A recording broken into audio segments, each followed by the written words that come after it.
ఏమండే బయలుదేరదామా? నాకేంటో బంటూ సంథింగ్ కంప్లీట్ అవ్వట్లేదు. కంప్లీట్ అవ్వలేదా? అమ్మా ఇన్ని పాటలతో ప్యాక్ చేశాక కూడా డైలాగ్ లేదనా? మైకేల్ జాక్సన్ మూవీ మైకేల్ అని చెప్పి ఇప్పుడు చూసొస్తున్నా. Movie run time just 2 hours 10 minutes మాత్రమే అండ్ ఇంగ్లీష్ లో మాత్రమే ఉంది. And starting titles end titles ఇస్తే మూవీ వచ్చేసి జస్ట్ 2 hours రన్ టైం మాత్రమే. ఫస్ట్ ఆఫ్ ఆల్ అసలు ఈ మూవీ మైకేల్ జాక్సన్ గారి కెరియర్ కి అసలు ఏమైనా న్యాయం చేసిందా? జస్ట్ పాజిటివ్ సైడ్ మాత్రమే చూపించిందా?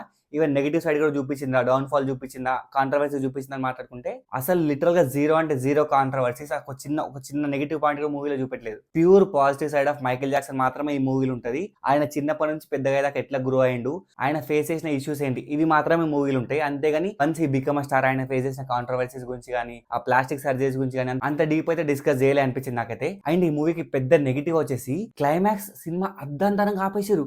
లిటరల్ గా మూవీ మధ్యలో కట్ చేసి పడేసారు. అరే ఇంకా మూవీ అవ్వలేదురా, ప్రాపర్ ఎండింగ్ లేదు. ఆ ఎండింగ్ లో ఒక ఏమంటారు దాన్ని, ఒక హుక్ పాయింట్ కూడా లేదు. అంటే సెకండ్ పార్ట్ కోసం వెయిట్ చేసి ఒక హుక్ పాయింట్ కూడా, లైక్ బాహుబలి కట్టపై ఎట్లా చంపుతాడు అట్లాంటి ఒక హుక్ పాయింట్ కానీ ఒక కాంట్రవర్సీ కానీ ఏమి లేకుండా చాలా ప్లేన్ ఎండ్ అయిపోయింది. లిటరల్ గా నేను షాక్ అయిపోయింది అప్పుడే మూవీ, అప్పుడే 2 hours అయిపోయింది అనిపించింది. క్లైమాక్స్ మాత్రం ఘోరంగా అంటే ఘోరంగా డిసప్పాయింట్ చేసింది. ఈ క్లైమాక్స్ పక్కన పెడితే మిగతా మూవీ ఎట్లుందంటే మాత్రం ఐ లవ్డ్ ఇట్. నాకు పిచ్చి నచ్చింది. బికాస్ మైకేల్ జాక్సన్ చిన్నప్పటి నుంచి ఆయన పెరిగేదాకా లైఫ్ ఎంత స్ట్రగుల్స్ ఫేస్ చేసిండో ఒక్కొక్క పాయింట్ చాలా డీటెయిల్ గా, ఎస్పెషల్లీ ఆయన ఎందుకు అట్లా బిహేవ్ చేస్తుండో, ఆయన బిహేవియర్ ఏంటి, ఆయన మెంటాలిటీ ఏంటి, చిన్నప్పుడు ఆయనకి వాళ్ళ ఫాదర్ కి, ఆయనకి వాళ్ళ మదర్ కి, ఆయనకి వాళ్ళ బ్రదర్స్ తో ఉండే బాండ్ ఎట్లా డెవలప్ అయింది, ఈ పాయింట్స్ ని చాలా డీటెయిల్ గా చాలా డెప్త్ గా డిస్కస్ చేసిరు. అండ్ ఈ చిన్నప్పటి పోర్షన్స్ లో మైకేల్ జాక్సన్ లాగా యాక్ట్ చేసిన చిన్నపిల్లడు ఎవరుతున్నాడు, సూపర్ అంటే సూపర్ యాక్టింగ్ చేసిండు. మనం లిటరల్ నమ్మేస్తాం మైకేల్ జాక్సన్ చిన్నప్పుడు పుట్టి ఇట్లనే ఉంటాడేమో అని చెప్పి. అంత ఎక్సలెంట్ పర్ఫార్మెన్స్ ఇచ్చారు. అండ్ మెల్లమెల్లగా ఆయన గ్రో అవుతున్న కొద్దిగా ఆయనకు రియల్ ఫ్రెండ్స్ కంటే ఫేక్ ఫ్రెండ్స్ ఎక్కువ ఉంటారు కాబట్టి ఆయన మనుషులతో కాకుండా జంతువులతో ఫ్రెండ్షిప్ చేస్తూ ఉంటాడు. లిటరల్ గా ఒక పాముని పెంచుకుంటాడు, ఒక జిరాఫీతో ఫ్రెండ్షిప్ చేస్తాడు, ఒక కోతితో ఫ్రెండ్షిప్ చేస్తాడు. రియల్ లైఫ్ లో మనుషుల్ని మానేసి జంతువుల్ని ప్రేమిస్తూ ఉంటాడు. ఈ పాయింట్ ని మాత్రం మూవీలో చాలా బ్యూటిఫుల్ గా చూపించారు. అండ్ చిన్నప్పటి నుంచి పెద్దగా దాకా ఆయన వాయిస్ గానీ, ఆయన డాన్స్ గానీ అసలు ఎట్లా హెల్ప్ అయినాయి, ఆయన వాళ్ళ ఫాదర్ కి, ఆయన వాళ్ళ ఫ్యామిలీకి, వాళ్ళ మదర్ కి ఎట్లా హెల్ప్ అయ్యిండు, ఇవన్నీ చాలా ప్రాపర్ గా చూపించారు.